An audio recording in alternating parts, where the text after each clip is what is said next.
sa ngayon is pinadala na sila ng show cause order na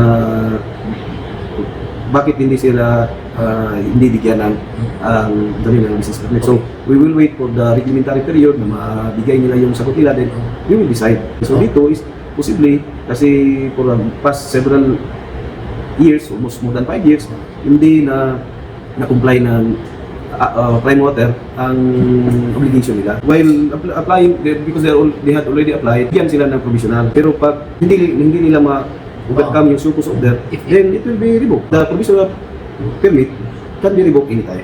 Pinabigyan sila kasi hindi na nila na-comply yung mandato nila in giving efficient, reliable, sufficient supply of. Iba yung show cause order, iba din yung pretermination ng parang dalawang procedure. Wala kaming appeal, hindi kami kasali sa pretermination. Ang sa amin is that being the regulatory body sa LGU, in giving business operation, we consider the effect of the residents.